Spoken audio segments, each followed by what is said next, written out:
हदीस में आता है कि हजरत ईसा अलैहिस्सलातु वस्सलाम जब आसमान से नाजिल होंगे, अब पता नहीं इतनी ऊपर से जमीन पे आएंगे, ये असबाब के खिलाफ है ना, ये बात इंसान के लिए तो मुमकिन नहीं है।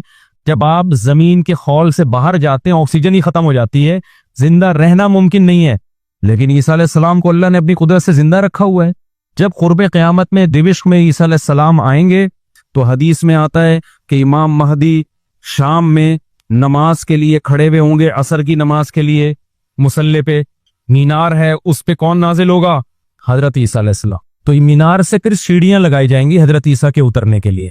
कमाल की बात है, अल्लाह वहां से यहां तक आ गए, थोड़ा सा तो रह गया फासला। छोड़ो यार, तुम लोग किस बन में नहीं आ रहा। अबे सवाल पैदा होता है कि जब उधर से इधर तक आ गए तो थोड़ा सा तो रह गया है ना। अब यहाँ सीढ़ियां क्यों लगाई जा रही हैं? भाई दुनिया क्या है? दारुल अस्बाब है। उधर सीढ़ियों से जाना मुमकिन नहीं था, वो अल्लाह अपनी कुदरत से ही ले गया। ये दुनिया दारुल अस्बाब है, यहाँ पे क्या लगेंगी? सीढ़ियां लगेंगी। वहां से नीचे उतरेंगे, इतने बड़े बड़े पाल होंगे जिनसे पानी बह रहा होगा, क्योंकि हजरत ईसा अलैहिस्सलाम को जब सूली पे लटकाया जा रहा था उस वक्त आपने गुस्ल किया था, तो अल्लाह ने उनकी शक्ल का कोई आदमी कर दिया और ईसा इब्न मरियम को आसमानों पे उसी हाल में उठा ली। और कुर्ब क़यामत में जब नाजिल होंगे तो इसाबतुन तग़ज़ू माई सबनी मरियम, नबी ने फरमाया मेरी उस उम्मत के लिए जन्नत की जमानत है जो ईसा इब्ने मरियम के साथ मिलके जिहाद करेगी। हजरत ईसा ने आते ही क्या करना है? जिहाद करना है। तो और फिर ऐसा जिहाद होगा इम्मल इस्लाम व इम्मत सैफ, या तो इस्लाम है या तलवार है, बीच का कोई रास्ता नहीं है। और दुक़ातिलूनल यहूद, सबसे पहले लड़ाई किससे होगी? यहूद से होगी, ईसा इब्ने मरियम की, क्योंकि यहूद ने आपको कत्ल करने की कोशिश की थी, तो अल्लाह ताला ईसा इब्ने मरियम ही के जरिए उनसे इंतकाम लेंगे। खैर, अब ऐसा ना हो कल वो इमाम मेहदी आ जाए। आजकल मार्केट में इमाम मेहदी के नाम पे मंजन दिख रहा है, हर थोड़े दिन में कोई मेहदी। मेरे वालिद साहब एक वाकया बताया करते थे, हमारी मोहल्ले की मस्जिद में ना एक आदमी बहुत नेक था, इबादत करते करते ना उसकी खोपड़ी घूम गई ऊपर से। बाज़ लोग बहुत ज्यादा इबादत करते हैं, दिमाग खुश्क हो जाता है, खुराक होती नहीं है, हंसी मिजाह की कोई बात ही नहीं होती, तो ऊपर से सेटिंग क्या हो जाती है? आउट। तो उसकी सेटिंग आउट हो गई। बुरा नहीं था वो, मेरे वालिद साहब के पास आया, कहने लगा, मेरे वालिद साहब को लोग हाफिज साहब कहते थे, हाफिज साहब एक बात आपसे करना चाहता हूँ, आप जरा नेक आदमी लग रहे हैं, सिर्फ आपसे करूंगा, किसी और से नहीं। वालिद साहब ने कहा क्या? कहते हैं मुझे ना कुछ इल्हामात हो रहे हैं कि इमाम मेहदी मैं ही। वालिद साहब हमें ये वाकया सुना रहे थे, कहते हैं कि मैंने उससे कहा कि बस मुझे बता दिया, मेरे अलावा किसी को कतन नहीं बताना, वरना हालात का मैं जिम्मेदार, कोई भी बेल देगा। सही है ना? तो बस ये मुझे बता दिया ना, बस ये हम दोनों के राज की बात है और अल्लाह को पता है, किसी तीसरे को बताने की बिल्कुल भी जरूरत नहीं। फिर वालिद साहब ने उसको बोला भाई तू थोड़ा सा वज़ाइफ ना कम कर दे, थोड़ा सा नॉर्मल लाइफ में आ जाए, इंसान का बच्चा बन जा, तेरी खोपड़ी क्या हो रही है? Setting up. तो बहुत से इमाम मेहदी इस चक्कर में बने हैं, होते नहीं है। तो जब इमाम मेहदी ने आना होगा ना, तो सबसे पहली बात ये कि वो मेहदी होने का दावा नहीं करेंगे, उनको लोग कहेंगे कि आप मेहदी हैं, उनमें अलामतें देख के उलमा उनसे खुद कहेंगे, सारे पीछे पड़ जाएंगे कि आप मेहदी हो। समझते हो कि नहीं समझते हो? तो जो खुद से मेहदी होने का दावा करे वो तो मेहदी हो ही नहीं सकता। और जब इमाम मेहदी होंगे तो ईसा इब्ने मरियम नाजिल होंगे, जिसके दौर में ईसा नाजिल नहीं हो रहे, इसका मतलब वो मेहदी है ही नहीं। तो हदीस में आता है हजरत मेहदी मुसल्ले पे खड़े होंगे, तो हजरत ईसा अलैहिस्सलाम आएंगे, तो वो हजरत मेहदी उनको मुसल्ले पे आगे करेंगे कि आप नमाज पढ़ाएं। लेकिन हजरत ईसा अलैहिस्सलाम किसके हवाले करेंगे मुसल्ला? कि ये नमाज आप ही पढ़ाएंगे। क्यों? मुझे अल्लाह ने नमाज पढ़ाने के लिए नहीं, मुझे किसके लिए भेजा है? जिहाद करने के लिए भेजा है। मैं तलवार लेके लड़ाई करूंगा, याजूज माजूज को कत्ल करेंगे। अब याजूज माजूज कहाँ हैं, इसके बारे में कोई सही बात हमारे इल्म में नहीं है। वैसे भी अगर हमें पता चल जाए कहाँ है तो वो दरियाफ्त हो जाएंगे ना, और कुरान कहते हैं कुर्ब क़यामत से पहले वो दरियाफ्त बोलो नहीं हो सकते। तो अल्लाह ने छुपा दिया है, उनको छुपा दिया है। तो छुपाया है इसलिए कि पहले ना पता चले किधर है। कुछ लोग कहते हैं ये चाइनीज है, कोई भरोसा नहीं है, वैसे लगता है कि शायद हो, क्योंकि वो जो जुल्करनैन ने दीवार बनाई थी ना, सीसा पिलाई हुई, और पहाड़ों के पीछे धकेल दिया था, और फिर बड़ी तादाद हो गई उनकी, हदीस से पता चलता है शायद वो, लेकिन बहरहाल कोई यकीनी बात नहीं है। तो याजूज माजूज एक बड़ी ताकतवर कौम होगी जिसको हजरत जुल्करनैन ने सूरह कहफ में इसका भी तज़किरा है, पहाड़ों को बंद करके उनको धकेल दिया, कहीं छुपा दिया उनको। तो कुर्ब क़यामत में वो निकलेंगे और फिर दुनिया में तबाही बिछाएंगे, और फिर उनको कौन कत्ल करेगा? हजरत ईसा अलैहिस्सलाम। तो वो अभी नहीं निकलेंगे, जब निकलेंगे तो उनका अभी दरियाफ्त भी नहीं हो सकते वो।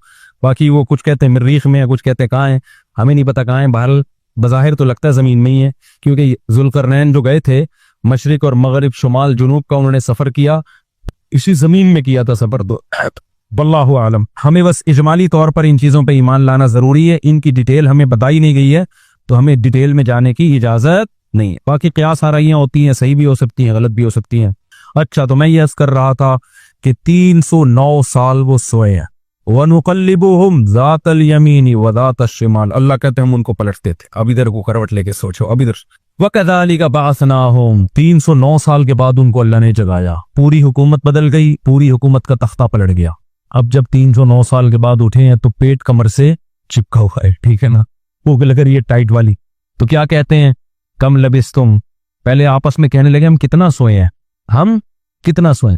एक ने कहा लबिसना यौमन औ बाद यौम, या तो पूरा दिन सोए हैं, क्योंकि सूरज जब हम सोए थे तो यहाँ था, अब यहाँ है। लेकिन जब यहाँ है तो इसका मतलब पूरा दिन तो नहीं सोए हम, पूरा चक्कर तो हो जाना चाहिए था ना। मिसाल के तौर पर वो सोए थे मगरिब के वक्त और आंख खुल रही है इशराक के वक्त। अब कंफ्यूज हो रहे हैं ना कि यार अगर हम थोड़ा सोए हैं तो ये तो हमें लग रहा है बहुत ज्यादा सोए हैं, 24 घंटे से ज्यादा तो सो नहीं सकता कोई। तो कहने लगे या तो हम पूरा एक दिन सोए हैं या शायद उससे कम सोए हैं। कम सोने पर यह एतराज हो रहा है कि नींद तो बड़ी शानदार तरीके से पूरी हुई है, 4-6 घंटे में ऐसी होती नहीं है। और अगर ज्यादा सोए हैं तो सूरज जब हम सोए थे वो यहाँ था, अब यहाँ है, तो ये तो 24 घंटे भी पूरे नहीं हुए। क्योंकि उनका क्या ख्याल है कि ये 300 दफा पलट के सूरज आ चुका है। जब काफी देर उनकी बहस हुई तो कहने लगे रब्बुकुम आलमु बिकुम, अल्लाह ही जानता है भाई कितना सोए हैं, इस बहस से कोई फायदा नहीं है, अभी तो रोटी की फिक्र करो। फबअसू अहदकुम बिवरिकिकुम, ये सिक्का राइजुल वक्त लेके जाओ और रोटी लेकर आओ। अब देखो यहां भी वो अल्लाह पे तवक्कुल कर सकते थे कि हम जा रहे हैं, पैसे ले जाने की जरूरत नहीं है, हमने अल्लाह के लिए कुर्बानी दी है, खिलाएगा कौन हमें, अल्लाह। ना ना ना भाई, अल्लाह ने कहा है जितने असबाब इख्तियार कर सकते हो करो। तुम एक अजनबी जगह पे जा रहे हो, तुम्हारे पास सिक्के होना, पैसे तो लेके जाओ।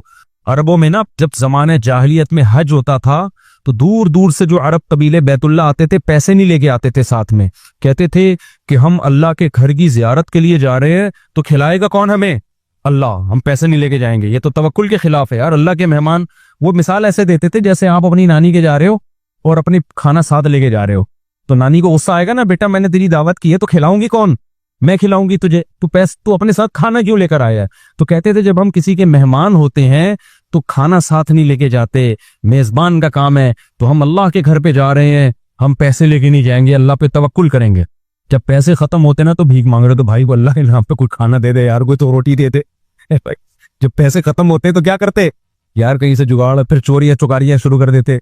तो कुरान में अल्लाह ने आयत ने नाजिल की वतज़व्वदू, जब हज के लिए जाओ तो ज़ादे राह लेके जाओ, पैसे लेके जाओ। क्यों, फ़इन्न खैरज़्ज़ादि तक़वा, सबसे बेहतरीन ज़ादे राह तक़वा है, वो तवक्कुल जो तुम्हें भिखारी बना दे, गुनहगार। क्योंकि भिखारीपन ये तक़वा के खिलाफ है। तो पहले तक़वा की फिक्र करो कि लोगों के सामने हाथ ना फैलाने पड़े। तो उनको बता दिया अल्लाह ने सहाबा को कि तवक्कुल का ये मतलब नहीं है कि दुनिया में असबाब इख्तियार न करो, हज पे जा रहे हो तो पैसे लेके जाओ सारा। तभी फुकाहा कहते हैं, फुकाहा ने दीन को खूब समझाए कि हज सिर्फ इस पे फर्ज नहीं हो जाता कि आने जाने का इंतजाम हो जाए, ना ना ना, हज उस पे फर्ज होगा आने जाने का इंतजाम भी, रास्ते में खाने का इंतजाम भी, और जितने दिन आप घर की मार्केट से शार्ट रहोगे बीवी बच्चों के खाने का भी इंतजाम। आपका हज का आ गया भाई, आपने कहा मेरा जहाज का टिकट भी हो गया, होटल का किराया भी हो गया, खाने पीने का इंतजाम भी हो गया, निकल गए 40 दिन के लिए। बच्चे कह रहे हैं अब्बा मार्केट से क्या हो गया, अप्पा हम क्या खाएं यहाँ पे। तो अप्पा कह रहा है बेटा मेरे लिए चूंकि आने जाने का प्रॉपर इंतजाम हो गया था तो मुझ पे हज फर्ज हो गया है, क्योंकि अल्लाह ने कहा है जिसमें इस्तिताअत है हज फर्ज है, तो मुझ में इस्तिताअत थी हज फर्ज है।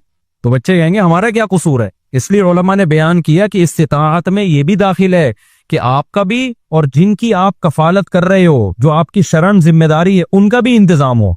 समझते हो कि नहीं समझते हो। तो उन्होंने अपने साथ सिक्के लेके गए हुए थे, वो सिक्का राइजुल वक्त, जब निकाह होता है ना तो सिक्का राइजुल वक्त, मैंने सिक्का राइजुल वक्त ने आपका निकाह फला, मैं ये लफ्ज निकाल दिया है भाई, इतने पैसों में कराया हमने, क्योंकि राइजुल वक्त ही सिक्के चलेंगे ना, यहाँ निकाह में डॉलर थोड़ी देंगे। कभी खरबूजा खरीदते हुए कहा कि सिक्का राइजुल वक्त के मुताबिक ये खरबूजा कितने रुपए किलो है, तो जैसे वहां सीधा सीधा बोलते हो भाई खरबूजा कितने रुपए किलो है, तो मेहर में भी वही है। जब पाकिस्तान में शादी हो रही है तो पाकिस्तानी रुपए में ही होगी, उसमें अलग से सिक्का राइजुल वक्त बताने की जरूरत नहीं। लोग कह रहे हो तो सिक्का राइजुल वक्त के मुताबिक, तो वहां से मेरी जबान पे ये आया है। तो उन्होंने कहा भाई ये सिक्का राइजुल वक्त है, इसको लेके जाओ और खाने पीने का इंतजाम करो। फिर कहने लगे देखो वलियतलत्तफ, चुपके से जाना, वला युशगिरन्न बिकुम अहदा, किसी को तुम्हारे बारे में पता ना चले। ऐसे मुंह लपेट के ना छप्पड़ में जाना और रोटी लेके छप्पड़ में वापस आ जाना। इससे भी पता चल रहा है कि वो अपनी हिफाजत का पूरा इंतजाम कर रहे हैं, फिर अल्लाह पे तवक्कुल कर रहे हैं। कुत्ता भी साथ लेके जा रहे हैं ताकि अजनबी लोगों से हमारी हिफाजत हो, ये भी पूरा इंतजाम। और उसके बाद भी एक बंदे को भेज रहे हैं, भाई लिपट के जाना, पता ना चले, पकड़े ना जाए हम। और आगे उन्होंने क्या कहा, फलयंजुर अय्युहा अज़का तआमन, देखना पाकीज़ा खाना हो, हलाल खाना लेके आना। इससे भी पता चलता है कि चूंकि गैर मुस्लिम रियासत थी ना, वहां उन पर वाजिब था कि खाना खरीदने से पहले तहकीक कर लें कि हराम है या हलाल। इस्लामी मुल्क में इस तहकीक की जरूरत नहीं है क्योंकि हलाल ही होता है। यहां आप होटल में बैठ के पूछें ये गधे का गोश्त है या बकरे का गोश्त है, वो रख के एक थप्पड़ लगाएगा। क्यों भाई? गालिब यही है कि जब सामने वाला इंसान है और मुसलमान है तो गोश्त भी इंशाल्लाह हलाल ही होगा। सामने वाला गधा नहीं है तो गोश्त भी गधे का। यहां भी गधे के गोश्त बिके हैं मगर उनका रेशो कम है ना, उमूमन तो हलाल ही होता है। लेकिन जब आप गैर मुस्लिम रियासत में जाते हैं, फिर जब भी आप कोई चीज खरीदेंगे तो आप पर तहकीक करना वाजिब है, भाई ये हलाल है या नहीं। मैं यूरोप में जहां भी होटल में जाता था पहले पूछता था, अबे ये मुर्गी हलाल है कि हराम है? वो कहता था हलाल है। कैसे पता चला हलाल है? ठप्पा तो सबने लगाया हुआ होता है हलाल का। कहाँ से खरीदी आपने? वो बताता था फलां से। मैंने कहा आपको पता है कि वो हाथ से ज़बह करते हैं? कि जी हमें तो नहीं पता। फिर हम भी दिखाएंगे भाई ये गैर मुस्लिम रियासत में ये तहकीक क्या है, इत्मीनान हो जाए कि हाँ जी हाथ का ज़बीहा है, बिस्मिल्लाह अल्लाहू अकबर पढ़ के कह रहा है तो फिर आप खा सकते हैं, अदरवाइज नहीं खा सकते आप। फिर आप चिलगोजे खाएं, कुछ भी खाएं, गुजारा करें आप, समझते हो? तो इन लोगों ने भी क्या, हालांकि ये कितने शदीद भूखे थे ना, इनको तो चाहिए था, बोलते यार तू जा और जो मिले ले आपस उठा के, जो मिले। अबे अभी हलाल हराम के चक्कर में पड़ने की जरूरत नहीं, बहुत हो गया यार, भूख देखे यार, अभी तू अभी फिर भी जाके हलाल हराम की तहकीक करेगा? अबे जो मिले उठा के ले आ, ना ना ना ना ना, हलाल लेके आना, हराम से अवॉइड करना। अब जब वो बंदा आया ना सिक्का राइजुल वक्त लेके, तो जब वो उसने सिक्का दिया तो वो दुकानदार ने बोला भाई ये कौन से जमाने का सिक्का लाया है भाई तू? ठीक है, ये करेंसी तो क्या हो गई है, 300 साल पहले ये नोट खत्म हो चुके हैं। इस पे तो जिस बादशाह की तस्वीर है वो भी बुतपरस्त बादशाह था, उसका तो खात्मा हो गया है। यहाँ तो जिहाद हुआ, दूसरी कौमों ने हमला किया, पूरी रियासत क्या हो गई है, खत्म। अच्छा वो भी देख रहा था कि यार ये तो वो शहर ही नहीं लग रहा, मैं कोई गूगल ने गलत तो नहीं बता दिया कहीं मुझे, है भाई? वो भी यही सोच रहा है ना जो कि भाई मैं कहाँ हूँ, ये वो जगह ही नहीं लग रही। तो 309 साल में तो सब कुछ चेंज हो जाएगा ना। बेल आखिर कुरान में चूंकि इख्तिसार है, बहुत शॉर्ट वाकयात सुनाता है। बेल आखिर क्या हुआ कि लोगों ने उससे पूछा तुम कौन हो? उसने पूछा भाई वो कहाँ है? उन्होंने कहा वो तो 309 साल पहले वंस अपॉन अ टाइम एक हुकूमत थी, फिर ये हुआ, फिर अलामतें देखी गई, ये पुराने सिक्के निकले। तो लोगों को, अच्छा इन लोगों की हिस्ट्री भी लोगों को पता थी कि पुराने वक्तों में चंद नौजवानों ने अल्लाह के लिए कुर्बानी दी थी और अपने इलाके से हिजरत करके चले गए थे, उनके नाम ये थे, उनकी अलामतें ये थी। तो इससे भी लोगों को ना हिस्ट्री से पता चल गया भाई ये कौन लोग हैं, ये वही लोग हैं। तो फिर बहरहाल जब हो गया तो इनकी तो बड़ी वाह वाह हो गई, यार ये तो बड़े करामती बुजुर्ग हैं, ये तो 300 साल से कहां सो रहे थे, गार में सो रहे थे। सब ने उनको बुलाया, भाई इनका तो बड़ा इकराम हुआ। मैं अब आगे मैं अपने स्टाइल में बयान कर रहा हूँ, कुरान में नहीं लिखा हुआ, जो होता है ऐसे मौके पे, भाई दम कर दें, हमारे वो गंजे के बाल नहीं आ रहे, हजरत इसके सर पे दम कर दें, इसकी शादी नहीं हो रही, इसके लिए दुआ कर दें, और ये बच्चा मुफ्ती मौलवी साहब मेरा बच्चा इंसान का बच्चा बन जाए। हमने जब पैदा किया था उस वक्त इंसान था, लेकिन अब जो रिपोर्ट है उसके मुताबिक तो ये जो शिकायतें आ रही होती हैं, कोई फूंक लगाते हैं, कोई तबलीग में निकाल दें, कुछ नसीहत कर दें, जो भी उनका इतनी इज्जत हो गई, इतनी इज्जत हो गई, फिर उन्होंने वो सब आ गए और उनकी पड़ी, जो अल्लाह ने ना उनकी दुआ ऐसे कबूल की कि बजाय हिजरत करने के उन्हीं के वतन को उनके लिए सूटेबल बना दी। और बिल आखिर एक वक्त के बाद उनकी तबई मौत हुई।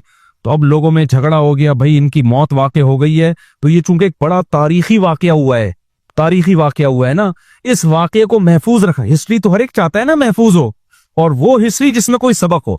तो किसी ने कहा हम कुब्बा बनाएंगे, किसी ने कहा हम क्या बनाएंगे, लेकिन जो गालिब लोग थे, जिनको अल्लाह ने गलबा दिया था, उन्होंने कहा लनत्तखिदन्ना अलैहिम मस्जिदा, हम इनके गार, कहा जाता है कि उसी गार में उनको दफन किया गया जिस गार में उन्होंने जिंदगी गुजारी ना, हम इनके गार के करीब एक मस्जिद बनाएंगे ताकि उस मस्जिद में नमाज भी हो, इबादत भी हो, अकीदा तौहीद भी जिंदा रहे, क्योंकि इन्होंने कुर्बानी तौहीद के लिए दी थी और मस्जिद तौहीद का सबसे बड़ा जरिया है। मस्जिद बताती है कि सिर्फ अल्लाह को पुकारा जाएगा, तो उन्होंने फिर वहां मस्जिद बना दी। तो अब बाज लोग इससे कहते हैं, इससे पता चलता है मज़ारों पे मस्जिदें बनाना जायज है। ना ना ना, उस वक्त उनकी कब्र के करीब मस्जिद बनाई गई थी तौहीद को जिंदा करने के लिए। अब कब्रों पे मस्जिद बनाने से तौहीद का बेड़ा गर्क होता है। अब शिर्क और बुत परस्ती फैलती है इससे, इसलिए उलमा कहते हैं अब कब्रिस्तानों में मस्जिदें नहीं बनाई जाएंगी। उनकी नीयत कुछ और थी, आज कुछ और होने लगता है, आज कब्रों को सरदा होने लगता है वहां पे, इसलिए आज बना किया जाएगा इस अमल से। समझते हो कि नहीं समझते? तो इस वाकये में हमें क्या सबक मिलता है? इस वाकये से हमें सबक मिलता है कि जो अल्लाह के लिए कुर्बानी देता है अल्लाह उससे गाफिल नहीं होता, अल्लाह गैब से उसकी मदद करता है। वतरकना बादहुम यौमइज़ि यमूजु फी बाद, और हम इनमें से बाज को, यानी जो याजूज माजूज हैं, इनमें से बाज को यौमइज़िन, जिस दिन ऐसा होगा, जिस दिन अल्लाह का वादा आएगा और ये दीवार टूटेगी, यमूजु फी बाज़िन, हम इनको ऐसा कर देंगे कि ये एक दूसरे में घुस रहे होंगे।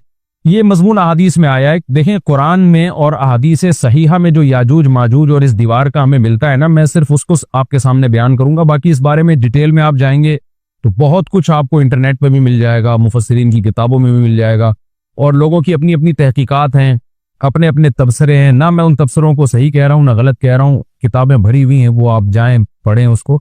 लेकिन जितनी बात कुरान से और सही अहादीस से याजूज माजूज के बारे में साबित होती है, मैं सिर्फ उसको आपके सामने अभी पेश कर रहा हूँ। पहला अकीदा तो ये साबित होता है कि याजूज माजूज एक कौम है, इंसान है, वो कोई इंसानों के अलावा कोई अलग मखलूक नहीं है, लेकिन है बड़े फसादी। दूसरी बात, ये बहुत कदीम है, जुल्करनैन जब गए तो उससे पहले की ये कौम है और जमीन में पहले से फसाद मचा रही है, लेकिन बहुत ज्यादा उनकी कसरत नहीं थी जितनी कसरत कुर्ब क़यामत में होगी, उनके नस्ल उनकी बहुत तेजी के साथ बढ़ रही है। तीसरी बात यह है कि अल्लाह ने उनको दुनिया के किसी हिस्से में रख के छुपा दिया है। छुपाया इसलिए है कि उनके जाहिर होने का एक टाइम है, और वो है हजरत ईसा अलैहिस्सलाम का दौर। हजरत ईसा इब्ने मरियम के दौर में याजूज माजूज जाहिर होंगे, तो इसी को आप चौथा पॉइंट भी कह सकते हैं। तीसरा पॉइंट क्या हो गया कि उनको छुपा दिया गया है। लिहाजा ये जो लोग कहते हैं ना याजूज माजूज दरियाफ्त हो गए, फला जगह है फला जगह है, तो भाई हमें जब एक चीज छुपा दी गई है और एक टाइम बता दिया गया है कि उस टाइम पे जाहिर होंगे, तो उससे पहले वो दरियाफ्त हो ही नहीं सकते। पहले दरियाफ्त हो गए तो इसका मतलब नबी सल्लल्लाहु अलैहि वसल्लम की गोया पेशगोई गलत हो गई। तो जो जिसका टाइम है उसी टाइम पे वो जाहिर होंगे। चौथी बात मैंने जैसे बताई कि हजरत ईसा अलैहिस्सलाम के दौर में वो जाहिर होंगे। पांचवी बात, सही हदीस से ये बात साबित है कि याजूज माजूज वो जो दीवार बनी थी उसको चाटते रहते हैं, खत्म करते हैं। अब चाटना क्या, जो लफ्ज हदीस में है उससे मुराद जबान से चाटना भी हो सकता है और ये किनाया भी हो सकता है कि उसको खत्म करने की कोशिश में लगे हुए हैं। और ऐसे चाटना, जब हम कोई चीज चाटते हैं ना तो बहुत थोड़ी थोड़ी वो खत्म होती है। तो इतनी मोटी इतनी बड़ी दीवार है कि वो उन्होंने अपनी स्ट्रगल और अपनी मेहनत नहीं छोड़ी है, तो वो दीवार को किसी न किसी तरीके से घिसाई में उसके लगी रहते हैं। तो जबान से भी चाटना हो सकता है और किसी और तरीके से उसको खत्म करने की कोशिश भी मुराद हो सकती है। और हदीस में आता है कि एक दिन आएगा वो जब खत्म होने वाली होती है ना, तो वो कहते हैं कि हम कल इसको दोबारा शुरू करेंगे और कल हम इसको खत्म कर देंगे। लेकिन वो अल्लाह ताला अपनी कुदरत से दोबारा उस दीवार को उतना ही मोटा कर देते हैं जितना जुल्करनैन ने किया था। तो कुर्ब क़यामत में जब हज़रत ईसा अलैहिस्सलाम का ज़ुहूर होगा तो वो ये कहेंगे हम इंशाअल्लाह इसको कल खत्म करेंगे। तो इंशाअल्लाह का लफ्ज जब इस्तेमाल करेंगे, क्योंकि वो कौम है काफिर, वो अल्लाह पे एतमाद करना, अल्लाह पे तवक्कुल करना ये चीज नहीं है। जैसे काफिर तो नहीं कहेगा ना अल्लाह ने चाहा तो वो अल्लाह पे यकीन नहीं रखते। तो वो जब अल्लाह का नाम लेंगे और कहेंगे कि अल्लाह ने चाहा तो हम इसको कल खत्म कर देंगे, तो फिर इस्लाम की वजह से वो दीवार खत्म हो जाएगी। इसकी मिसाल ऐसे जैसे हदीस में आता है, पिछली कौमों में एक नौजवान था जो जादूगर के पास भी जाता था और राहिब के पास भी जाता था, जिसका सूरह बुरूज में तस्करा है, वस्समाई ज़ातिल बुरूज में। तो जब वो नौजवान पकड़ा गया, वो मुसलमान हो गया था, बादशाह ने उसको भेजा था जादूगर के पास के जादू सीखे, लेकिन वो राहिब के पास जाता, ईसाइयत सीखी उसने और नेक मुसलमान बन गया। तो बादशाह ने उसको कत्ल करने की हत्तल इम्कान कोशिश की, मगर वो कत्ल नहीं हो पा रहा था। बादशाह उसने उसको पहाड़ पे भेजा अपने सिपाहियों को लेके कि पहाड़ से ले जाके इसको गिरा दो, लेकिन अल्लाह ने मदद की कि वो सिपाही गिर गए, ये बच गया। बादशाह ने हुक्म दिया इसको समंदर में ले जाके गर्क कर दो, वो सारे सिपाही गर्क हो गए, ये बच गया। तो किसी भी तरह से इसकी कत्ल की कोशिशें कामयाब नहीं हो रही थी। तो इसने बादशाह से कहा कि तू अगर मुझे कत्ल करना चाहता है ना, तो चौक पे खड़ा करके तीर मुझे मार और कहे कि बिस्मिल्लाही व रब्बी हाज़ल गुलाम, इस नौजवान के रब के नाम से मैं इसको कत्ल करता हूं। तो अल्लाह का नाम लेके मुझे मारेगा तो मैं कत्ल हो जाऊंगा। नौजवान ये कुर्बानी इसलिए दे रहा था कि बादशाह जब पूरी पब्लिक के सामने अल्लाह का नाम लेगा तो लोगों को यकीन आ जाएगा कि भाई अल्लाह का नाम लेने से तो काम हो गया, और अल्लाह का नाम लिए बगैर काम नहीं हो रहा था। तो जो बादशाह अल्लाह को मानता नहीं था, आज उसको भी अल्लाह का नाम लेना पड़ा है। तो नौजवान ने ये कुर्बानी इसलिए दी कि बादशाह जब अल्लाह का नाम लेगा, लोगों को अल्लाह की ज़ात पे यकीन आएगा और लोग मुसलमान हो जाएंगे, ईसाइयत को कबूल कर लेंगे। तो उस नौजवान ने ये कुर्बानी दी और बादशाह ने अल्लाह का नाम लेके जब तीर मारा तो वो नौजवान शहीद हो गया।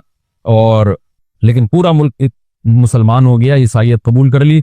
और सूरह बुरूज में फिर अल्लाह ने उनका तबसरा किया, उनका वाक़या बयान किया उनके बारे में कि कैसे बादशाह ने खंदक़ें खोद खोद के पूरी कौम को जो है वो जो दीन से पीछे नहीं हटे उनको किस तरह से आग में फेंक दिया उन सबको। तो इससे पता चलता है कि काफिर भी बाज दफा जब अल्लाह का नाम लेता है ना तो उसको दुनियावी फायदा हो जाता है। तो याजूज माजूज भी तंग आकर फिर अल्लाह का नाम लेंगे और कहेंगे अल्लाह ने चाहा तो हम इस दीवार को कल खत्म कर देंगे, और बिल आखिर वो दीवार खत्म हो जाएगी। फिर कुरान के अल्फाज हैं आगे कि जब ये दीवार खत्म होगी व तरकना बादहुम यौमइज़। अच्छा, मैं बता रहा था कि हदीस से क्या पॉइंट पता चलते हैं, तो ये 5 पॉइंट हो गए। छठा पॉइंट ये कि हजरत ईसा ही के दौर में ये किसी वबा के जरिए हलाक हो जाएंगे। हजरत ईसा अलैहिस्सलातु वस्सलाम ये इतने ज्यादा होंगे कि इनसे लड़ना मुमकिन नहीं होगा, जैसे कि कुरान में भी आ रहा है व तरकना बादहुम यौमइज़ यमूजु फी बाज़, हम इनमें से बाज को बाज के अंदर घुसा देंगे। इतनी कसरत से एक दूसरे में, अब आबादी की कसरत बहुत होगी इनकी, घुसे हुए होंगे एक दूसरे में, ये जैसे चींटियां और मकोड़े होते हैं, तो इनसे लड़ना मुमकिन नहीं होगा। तो हजरत ईसा अलैहिस्सलातु वस्सलाम लोगों को लेके कोहे तूर पे चले जाएंगे और बाकी मुसलमान वो अपने अपने घरों के अंदर बंद हो जाएंगे। और फिर अल्लाह की तरफ से एक वबा आएगी और उस वबा में ये सारे के सारे हलाक हो जाएंगे। और फिर जब हलाक हो जाएंगे तो इतनी ज्यादा इनकी लाशें जमीन पे होंगी, इतनी ज्यादा कि इंसानी आबादी इनकी लाशों से मुताफिन होना और बीमार होना शुरू हो जाएगी। इनकी लाशों से बदबू उठेगी और जाहिर है इंसान होंगे ये, तो उसकी वजह से जो जमीन का माहौल खराब होगा। फिर हजरत ईसा अलैहिस्सलातु वस्सलाम अल्लाह से दुआ मांगेंगे कि अल्लाह ताला इनको किसी तरह ठिकाने लगाए, कोई इंतजाम करे। फिर हदीस में आता है बारिशें होंगी और सैलाब आएंगे और उनकी लाशें बह बह के पानियों में जाके, समुद्रों में जाके खत्म हो जाएंगी। अल्लाह ताला उनको इस तरह से ठिकाने लगाएगा। तो ये यहाँ तक जितने भी मज़ामीन हैं ये सही हदीस से साबित है।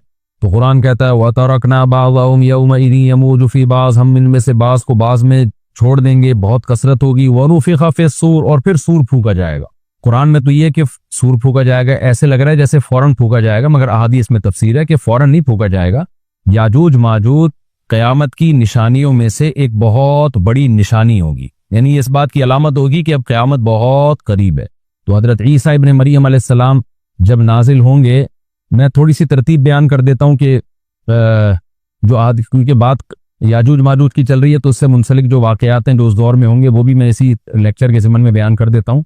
हमें सही हदीस से ये पता चलता है, कि क़ुर्ब क़यामत में जब मुसलमान बहुत कसमा पुरसी में होंगे तो खुरासान से लश्कर उठेगा। खुरासान ये अफगानिस्तान और ईरान का हिस्सा, इस इलाके को नबी सल्लल्लाहु अलैहि वसल्लम के दौर में खुरासान कहा जाता है, जिसमें कंधार भी आता है, ईरान का भी हिस्सा आता है इसमें।